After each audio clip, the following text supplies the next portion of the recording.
Hello and welcome to Truth, Lies and Work, the award-winning psychology podcast brought to you by the HubSpot Podcast Network, the audio destination for business professionals. My name is Leanne. I'm a business psychologist. My name is Al. I'm a business owner. And we are here to help you simplify the science of work. Yep, welcome back as ever. Now, I said I'd do this only for the first few, but actually I'm going to do it every time. This is Tuesday episode where we have three things. We have, first of all, the news roundup. We'll tell you the latest in the world of work. Secondly, we've got a segment which we're playing around with, so it's going to be different this week. You'll find out. And then thirdly, we've got this world famous weekly workplace surgery where I put your questions to Leanne and she answers them expertly and perfectly because she is an incredible human being, but also a very, very good business psychologist. It's a lot of pressure there. We'll see how that goes. Yeah, I mean, if you do a really bad job, then I will edit this bit out. Okay. Okay, Lee, what time is it? It is my favourite time of the week. It is time for the news roundup. Cue the jingle. Okay, Lee, so what have you seen this week? It is Pride Month. Happy Pride to all of our LGBTQ plus listeners, friends, family, colleagues. Happy Pride. Pride Month. It's such an important month. It's such a joyous month. It's such a colourful month. And it celebrates everything to do with self-identity and inclusivity and equality and love. Love is love. And it brings me so much joy. Of course, it is going to raise some awareness and education around the discrimination that still exists in society and quite rightly influence key policy changes, both in government and within organisations. And I'm just really enjoying at the moment my newsfeed brimming with so many wonderful, colourful articles and resources that it's just bringing me a lot of joy at the moment. Even was it Saturday Kitchen last weekend? Yes, at the kitchen in the UK. I'm sure you have something in America, Canada, Australia. Bangalore, you have the similar kind of thing, but yeah, it was a big celebration. Do you know what's quite funny though is that in my Twitter feed, I haven't seen one single post about it. Twitter quite straight, or maybe just people you follow. Well, there's potentially that, but I think it does just remind us that this is so important. It really is important. So, I mean, one article that I want to draw your attention to today was actually from a website called GBT Speaker. They specialize in finding like keynote speakers from the community. And they talked about 5 different ways that you can celebrate pride in your organization. If your question is, why would I want to? Perhaps you're new here. I'll put some of the episodes in the links. We are huge allies of the LGBTQ plus community. We believe in inclusion. We believe in celebrating everything that it means to be human. And it is just simply the decent human thing to do to create organizations in which everyone feels a sense of belonging and in which everyone can thrive. If you want to be commercial about it, it's also really good for business. Again, I will leave some links in the show notes because that's not why we're here today. I'm assuming that you do want to celebrate Pride because you want to show that your business is worthy of investment from employees and customers. So here are 5 ways. Al, would you like me to list them for you? Yes, please. So the first one they suggest is to organise a charity fundraiser. They suggest one of the best ways to support the Pride Initiative and actually put your money where your mouth is and take some action. I think a lot of things that we're going to see over the next few weeks are brands changing their social media icons to include the rainbow flags. And that is a very positive public stance, but also I think we need some action in there with some genuine impact. So organising a charity fundraiser or even, I don't know, taking a percentage of your profits in Pride Month and putting them towards one of these charities, organisations, it could be a really great way to support them. Alternatively, if you don't have the financial means, you might have the time. Think about volunteering opportunities, raising awareness. We need to do an episode on volunteering because it is increasingly becoming a very interesting topic of research and one that is showing incredible benefits both for organisations and individual well-being. So there you go. That's the first one. Second, book a speaker, hiring, an external speaker to discuss their experiences as a member of the community, to educate your staff on some of the challenges that the community faces can be really positive. There are some phenomenal speakers out there. Of course, I'm going to recommend Danielle and Sophie Wood at Belonging Base. They were on the podcast quite recently talking about about their own transgender love story and how they're now helping organizations create awesome workplace cultures where people belong. They are launching Belonging Bite Size tomorrow, the 5th of June, which is a free series of videos that's going to be sharing lots of advice and experiences about creating these cultures that foster belonging. So do check that out. Tip number 3, similar theme, a workshop could be something nice to include in your June calendar. So this could be some training sessions. It could be how to improve inclusive language within your organization. There's a whole load of things that we can do. And again, I would recommend checking out Belonging Base for a starter point for those. And I guess on that same theme, something really simple you can do in the 4th tip from this article is to evaluate your equality, diversity policies within your organization. Do they need updating? Are you representing the various races, genders, and sexualities that exist today? And what are you doing to reduce bias within your organization? We talked quite a lot about that over the last couple of episodes, didn't we, with our episode 100, and particularly Catherine Garrett. So that is another resource worth checking out. And finally, something really simple that I think we can all do. What if you just decorate your office a bit? Hang a rainbow flag, some banners. It is celebrating Pride, but also shows members of your team, members of your organization, that you are an ally, that you stand for equality. And such, visual representation can actually make a really big difference, particularly if it's something you've never celebrated before. Something really simple, but shows that you are supporting the cause and supporting the celebration and the education that June is dedicated to. So there you go. That's what I thought I'd bring up, our little Pride Month awareness. I'm sure we'll talk about that a bit more as June goes on. But tell me, what have you seen this week? One of the things that I have seen is a term called unbossing. And we're from the north of England, so it's unbossing if you are from the south or from America. And unbossing is basically the removal of middle managers. It is gaining popularity for a number of reasons. First of all, from a marketing point of view, I kind of like it. I like the sound of the word. I think someone's done a really good job with that. But basically, it's all about removing this middle management. So the idea is that you can cut costs. Well, that's an obvious one. But the second one, which is slightly less obvious, is that people who've been working remotely haven't necessarily had someone, leaning over them at their side who can help them with things. So they've become kind of a little bit more, I suppose, independent. And so the argument is, and I'm not saying this is what we agree with here, but the argument here is that remote working has meant that there's less requirement for sort of an on-site direct manager. But the final thing is, and it's these pesky Gen Zs again, the final thing is that Gen Z just don't like them. The research has shown that Gen Z like autonomy, they like freedom. They're able to create better when they've got this autonomy. They don't have someone sort of standing over them, telling what they do and micromanaging. Now, this can obviously boost their creativity. It helps them with responsibility. But the most important thing, I think, and this is what Gen Z seem to stand for, it's all about empowerment for Gen Z. So they feel empowered to go and do their best work because they feel like they don't need anyone looking over them. The other consideration about this is that every decade or so, there's a new idea in management. So perhaps this is it. There was management walking around with Tom Peters in the 80s and then 90s. I can't remember what it was. And then 2000s. There's always been a new idea. This article suggested there's 3 main issues with it, though. The first one is mentorship. If you don't have a manager, a good manager is usually a good mentor. And if you don't have a good mentor, then you're not going to learn as quickly.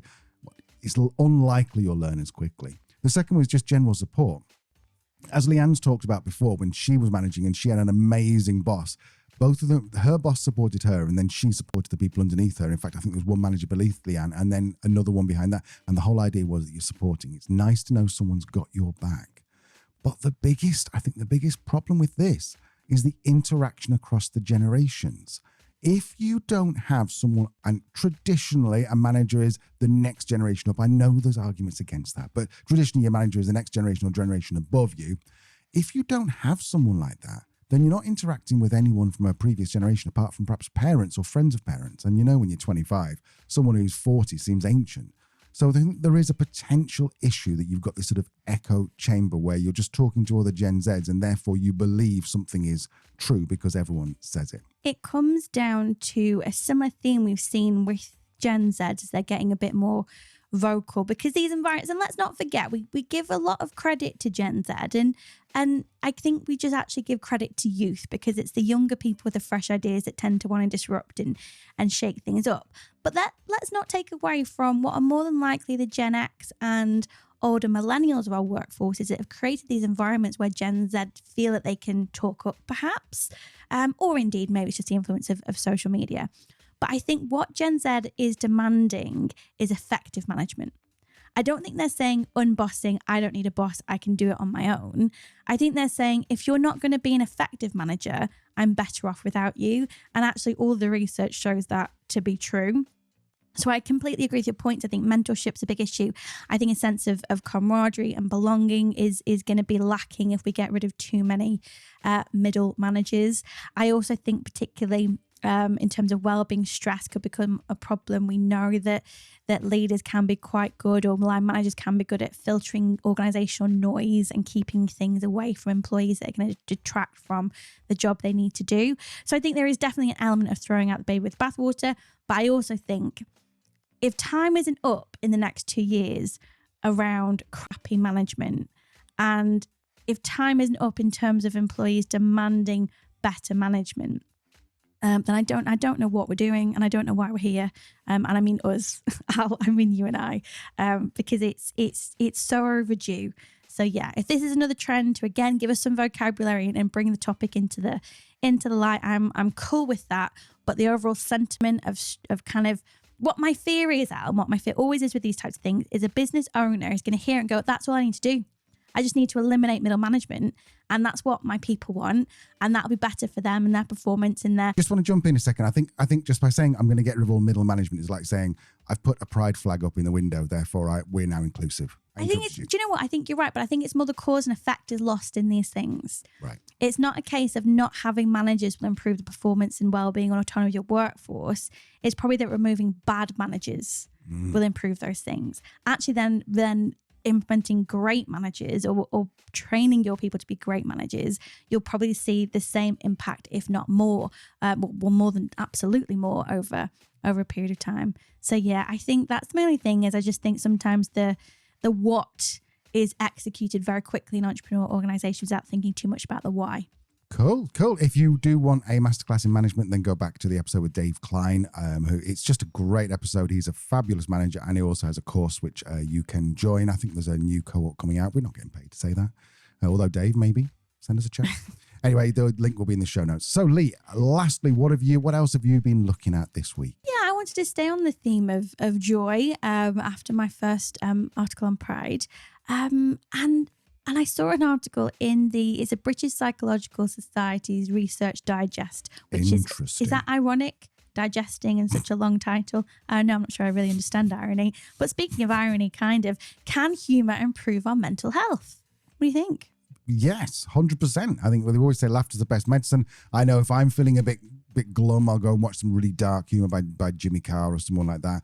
I have a very good friend who sends me horrific stuff. I hope my phone never gets seized, but some horrific jokes and stuff through. But it always cheers me up. So yes, I think humour definitely helps with mental health. There is actually some recent interesting research looking at the relationship between a person enjoying dark humour and psychopathy. But that's not what I'm talking about today. Perhaps another time. Perhaps that's something Leanne and I'll talk about privately when we finish this. But no, there is absolutely evidence that humour can help us with all sorts of different things, from coping with stress to helping us with depression, boosting our mood, even attracting a mate. So this article shared a few different pieces of research. And I thought I'd share some of the kind of headline findings with you. I'm not going to go the such and such et al. 2019 because Al doesn't allow me to do that on the show, but I'll just share some headlines. And if you're interested in the actual articles, get in touch. I'll send them to you. So you're going to do a digest of the digest? A digest of the digest, yeah. Go ahead. So headline 1, research seems to suggest that depressed people seem to enjoy memes with depression-related themes more than non-depressed individuals. I have seen a lot of those memes recently. Really? And they make me feel quite uncomfortable. Like, I understand we're normalizing mental health, but at the same time, it's got memes of like me, my life, and then my depression or my anxiety behind it. And it's like, oh, I don't know enough about it, but it makes me feel kind of uncomfortable. But anyway. Probably because you're a non-depressed individual. Fair. I think it's a sense, again, of that case of not being alone, isn't it? And representation of in the world of how I'm currently feeling, perhaps. But yeah, it's interesting. Early work has also found that positive humor can help people cope with emotional stress.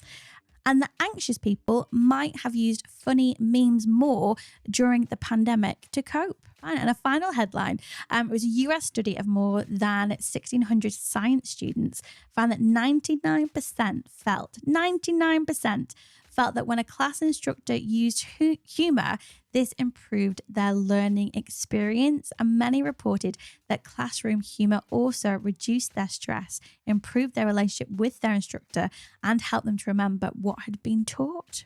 Well, I've actually got a story about that. There was a teacher at my middle school called Mr. Clark, and every lesson was just really funny. And then our class did the best out of all of the classes in French in that year. And I felt that during that year, I didn't sit down and do any work whatsoever. But we loved his lessons and we excelled. So yes, 100% behind that. Memory is something else we need to talk about as well, because some really cool research on exactly on storytelling and memory and recall. And with that, humor and recall, it's also been found that apparently it's easier for people to remember facts about government policy and politics when it's conveyed in a humorous way. And similarly, if messages around quite serious things like climate change are encased in some kind of humorous message, it increases willingness to take part in activism and to recycle. Interesting. It is quite interesting. So I'm not sure if Rishi Sunak or Keir Starmer is listening as the run up to the UK summer election is ongoing. Maybe try and be a bit funnier, guys. Might Maybe. I'm not sure they're listening. I think they're too busy ordering the movers because I think both of them are moving house. Anyway, so talking of storytelling, Lee, you've got a brand new segment for us, which we're going to be doing over summer. What have you called it? Have you got a snappy title for it? Truth and Lies Summer Book Club. Oh, God, you're not in charge of titles.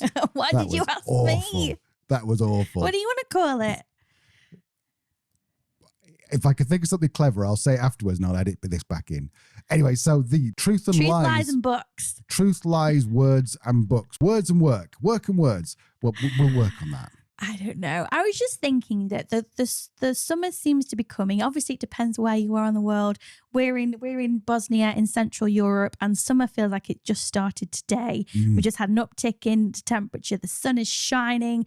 The pool is ready to be filled. We are those dickheads. In the UK, I don't know. Maybe it's raining. Maybe it's been nice. Of course, if you're in the Southern Hemisphere, then you're entering autumn and winter, and for that, I'm very sorry. But right now, in the Northern Hemisphere in Europe, it's sunny.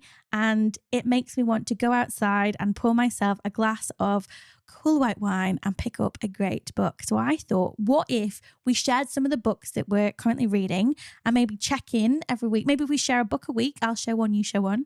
And then we will check in as we go, as we're working our way through it. Maybe some highlights, some key lessons, and then maybe listeners get in touch with us and recommend books that we should be reading, and we'll all just have a summer drinking wine and reading together. The wine is optional, of course. If you don't drink, that's fine. So, Lee, should we kick off with your book? Yes, my first book is by Rahul Jandial. How do we say it? Rahul, I don't know. Is it R-A-H-I-L? So it's Rahul, but yeah, Jandial. Jandial, I'm going to go with. Yes, Jandial. Do you ever find that? And again, probably a segue that you can cut out if you want. But because we're learning Bosnian at the minute, we're learning another language, and we've learned Spanish previously when we lived in Spain. Do you ever find pronunciations really hard? Because it's like, am I doing this Spanish? Am I doing this like Bosnian? There's a Serbian beer called Jelen, which means deer, like reindeer. Like that. And so in Bosnia, I think, and Croatia and Serbia, you call it Jelen. Yeah. Then in Spain, you'd call it Helen. Yeah. And in English, you call it Jelen. Yeah. And it's like, what? Anyway. So if you don't know where the person's name comes from, so I'm looking at this and I'm thinking, like, if it was Spanish, it's Rahul Jandial. If it's Bosnian, it's Rahul Jandial. And if it's just in English, I don't know, Rahul Jandial. If you're listening, Rahul, then drop us a quick email. Tell us how to say your surname. Yeah. Anyway. Anyway, to the book. Rahul writes. Rahul has written a book called This Is Why You Dream. Great book title, Rahul. I saw this in the airport actually when I was flying back home, and I had to buy it. Its tagline is "What your sleeping brain reveals about your waking life." Psychologists listening, I think you'll be really intrigued by this, because I think when anyone asks us about the psychology of dreams, we think Freud, we think bullshit. This is really interesting because Rahul is a neurosurgeon. So this is kind of meant to be based in kind of the scientific breakthroughs of neuroscience and brain scanning and perhaps what our dreams, and particularly our recurring dreams, could mean and could help us with. Apparently, he explains how dreaming of an exam might help you score up to 20% higher, and why taking a long nap could make you better at problem solving. I'm really intrigued. I haven't started reading it yet. This is how real the book club is. So if you're interested, I will leave a link, get your copy. We'll check in a couple of weeks and see what we all think. But I'm excited about this one. Lovely. The book club is so new that I didn't know that you were going to ask me for a book. So we'll maybe alternate. So I'll do my book next week and we'll check in with you, and then you do your book the following week. Yeah. Yeah, because I haven't got one prepared. Okay. So that sounds like a better structure anyway. So Can you tell we've been on holiday, guys? I don't feel like we kind of got the flow of this episode, do you? Yeah, we took about 10 days off for my birthday, which was lovely. We did all the pods before we left, and that's the magic of scheduling. And we went to Malta, and it was absolutely lovely. And we didn't think about podcasting for about 8 days, and now we've come back, and this is the first one. And I think the technical term is a car crash. But anyway, let us know in the comments. Right, we will be back in just a second with the world famous Workplace Weekly Word. See, I told you. We'll be back. We'll be back. Give us 1 second. Welcome back to the world famous Weekly Workplace Surgery, where I put your questions to Leanne. Lee, are you ready? Not really. Okay, well, so this person, question number 1. Am I wrong for reporting this person as being autistic? Wait. I could tell you, I'll just jump in there. This person writes, I have a colleague who works with me in the phone repair shop. He shows all the signs of being on the spectrum: monotone voice, difficulty translating or detecting emotion, completely unaware of how customers he's talking to are reacting to what he's saying. He himself has even stated that he thinks he is autistic. On its own, it doesn't sound like grounds to report him, but then things get a bit tricky. A young girl brought in a phone. And now the young girl, I'm guessing it was sort of teenage, maybe early 20s. So a young girl brought in their phone. And as the phone was transferring data, my coworker, without telling the woman, the mum, went on the person's phone and added himself to her Snapchat. He then snapped her, I'm guessing that's like sending a message, to her Snapchat with what he thought was a joke, which said a picture of him saying, "Be careful who you leave your phone with." I laid into him. And I'm saying that women have to deal with this a lot right now. So this kind of stuff is not cool. It would make someone feel very uncomfortable, possibly even scared. I told him he'd crossed several boundaries there, but he just didn't seem to get it. He couldn't see that he'd done something wrong. So I reported him to HR, but I feel awful about it. Was I in the right? Perhaps should I have been more supportive? Lee, it's a hell of a story, isn't it? Really is. Is this person his manager? No, co-worker.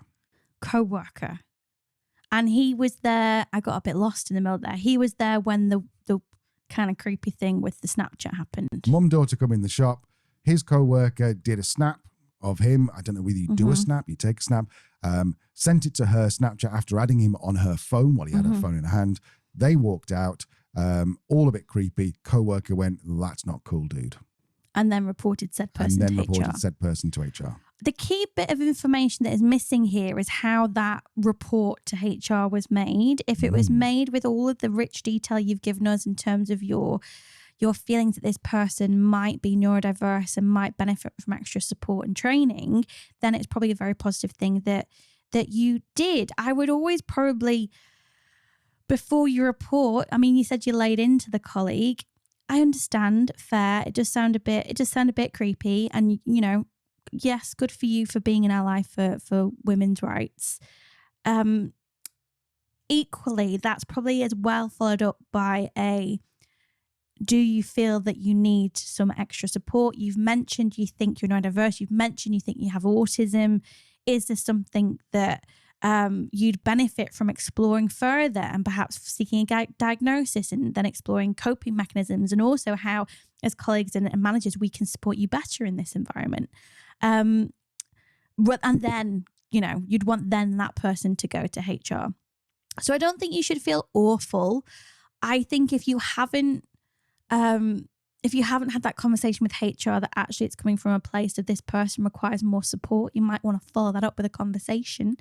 But it's really tricky without knowing more. I think ultimately, if this person feels that they are identifying with traits of autism, they're not a psychologist, I don't think. You're not a psychologist, I don't think. So you're going to have to seek professional advice and support and assessment to better understand that.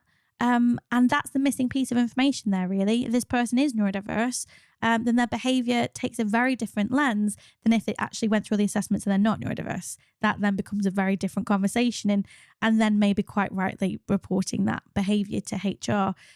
So I think it's this assessment diagnosis that we're missing here in this scenario. So I think if there's a way to follow up with HR, with the individual and maybe go down that route, in terms of that assessment, then that is probably going to be a more positive approach and probably do a lot to alleviate your guilt. Good answer. I think that from a business point of view, if I would want to know that this had gone on, because even if there was no malice behind it, the perception is malice. And that's a great story for a tabloid to ruin your business with. So yes, very, very good advice. Question number 2, Leanne. This person writes, I'm lost at work. I'm 25, I have a very well-paid job at a pretty good company, my boss is good, and the work is relatively straightforward, but I dread going into work in the morning. All of my friends seem to have followed their passion and have done stuff they love, but they earn about 25% of what I do. So my first fear is that if I did quit to follow my passion, then I'd take a huge pay cut, which I could just about afford, but would considerably restrict what I can do with my spare time. The second problem is that I genuinely don't know what my passion is. I spend most nights watching TV or scrolling the internet. I've never really had any major hobbies. Should I stick it out or should I blow up my life, but perhaps start enjoying work again? No. No, she shouldn't quit. Yes. No, you shouldn't quit right now. The reason is this requires exploration. You're 25. This isn't an uncommon problem. This isn't an uncommon problem when you're 35. So I think, first of all, let's normalize how you're feeling. This is a very common feeling for somebody to have as they are either embarking on their career, their early career stages, or indeed mid-career, and they're thinking, this isn't right. It's a very, very normal, very, very common experience. The reason I say no in terms of quitting your job is that until you understand what it is that you want from work that's going to bring you more fulfillment and joy, you're putting yourself at quite a large risk in terms of just practically and financially, but also in terms of your own well-being. There is going to be some of your needs that are being filled by this job that you're currently in. You said, you dread going, but it also sounds like the work's okay and your manager's all right. So no knee-jerk reactions, I don't think. This requires coaching. This requires talking to a career coach like myself or all the hundreds of others out there. I would suggest, though, that you talk to one that either specializes in career transitions within your age group, so that kind of early stage career, or a coach is going to help you explore different aspects of yourself, different needs that you have, the psychology of you as a person, and looking at what other careers or even other activities could bring you this joy. We often pin a lot on work, and it's probably because there's podcasts like this out there that say about how important work is, and of course it is. But there are many places to get your fulfillment and get your joy. Some of that is going to be from work. Some of that's going to be from your family and friends. Others that can be your community. It could be that your creative outlet is to start a podcast or write a blog or write a novel and see where that goes. There's many different ways that you can look at fulfilling your needs and feeling more satisfied, without just saying, well, I'm going to quit my job and that will fix it. That won't fix it, because until you figure out a way to fill the void, taking anything away isn't really gonna help much. So yeah, my thought would be, don't quit your job. understand that this is a very common experience, workplace experience. Engage a coach to explore this and make some plans and come to some conclusions.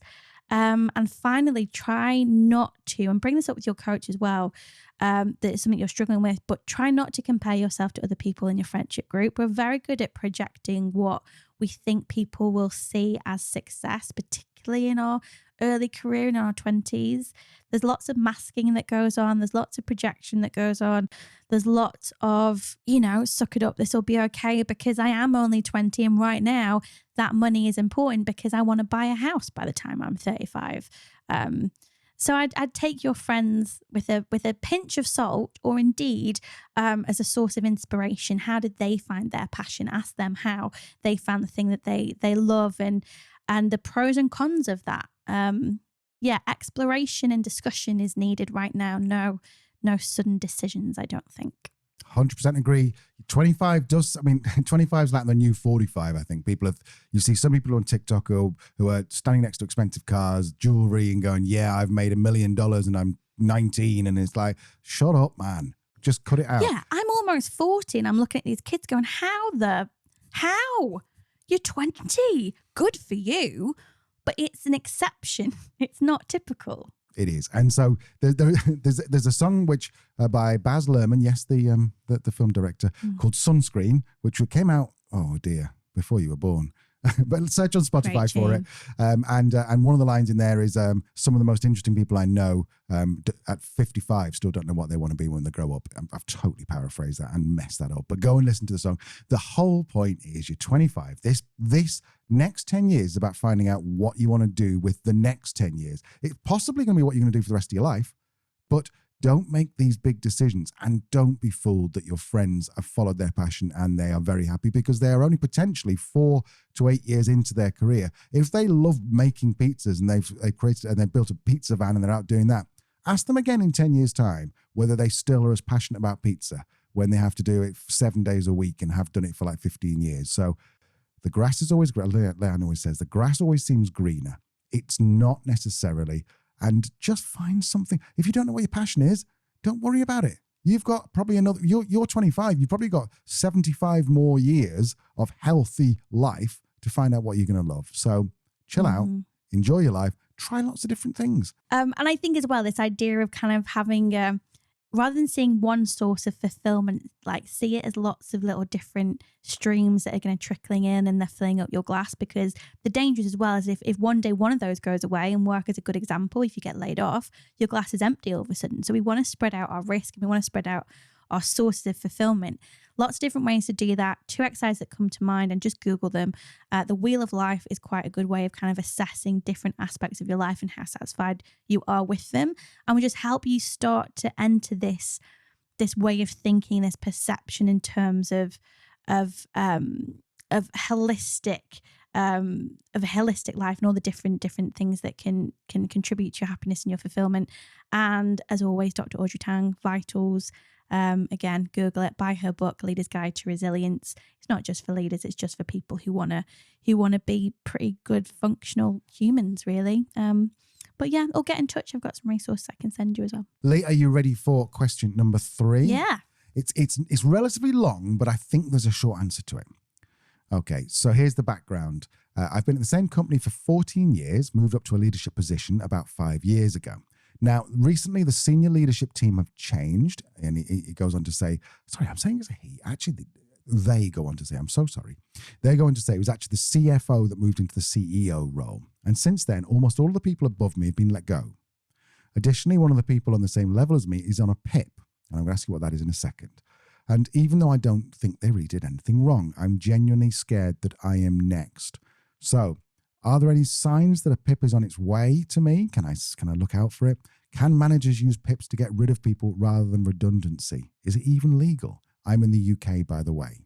So Lee, can you start with a PIP and then just tell us that the 2 key questions is, do you think as an employee you can predict whether a PIP's coming, and can you use a PIP to get rid of someone? A PIP is a performance improvement plan.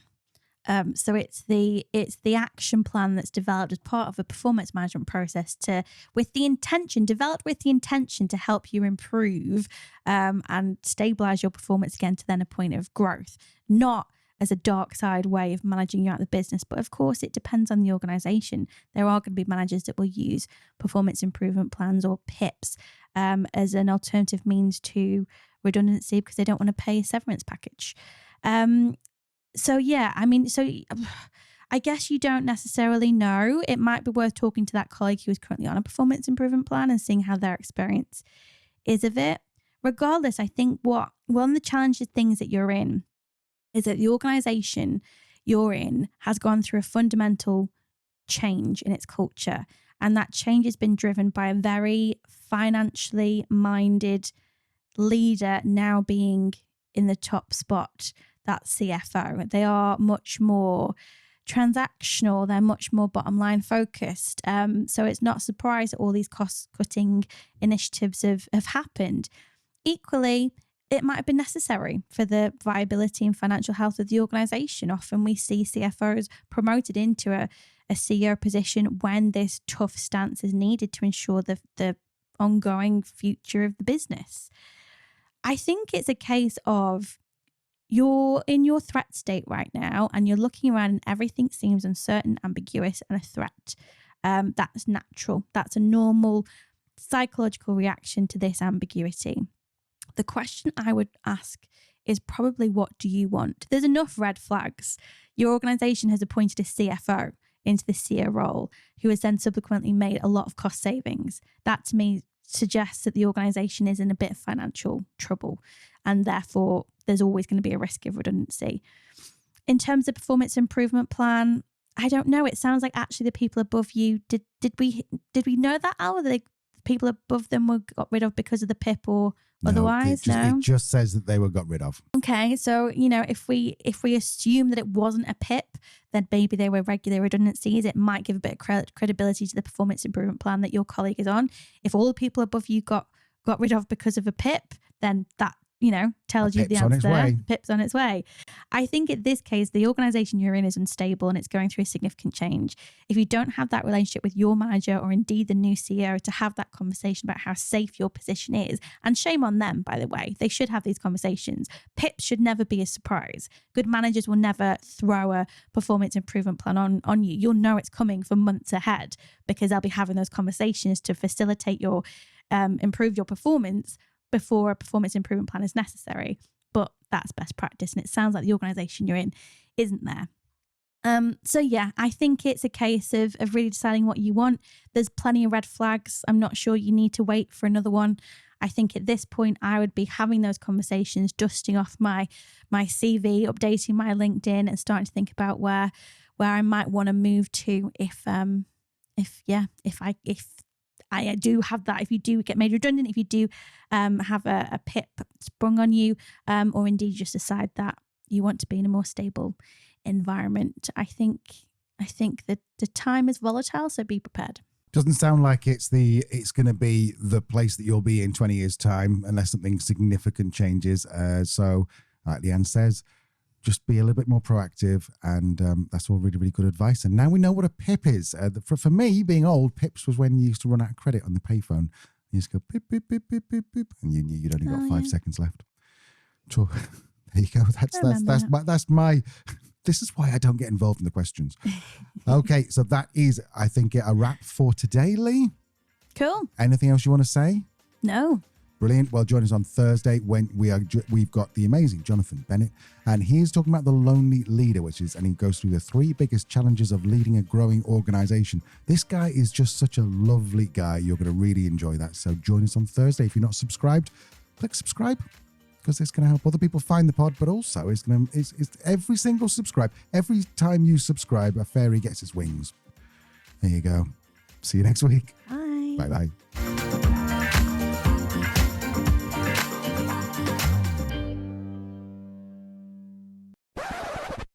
If I took the poison out of the food, then the animal wouldn't die. But if I also didn't give them the food, they'd die. Do you know what I mean? No. So talking about, Leanne? It's kind of like saying, I don't know. What am I trying to say? Let me think of a better analogy. I told him he'd lost.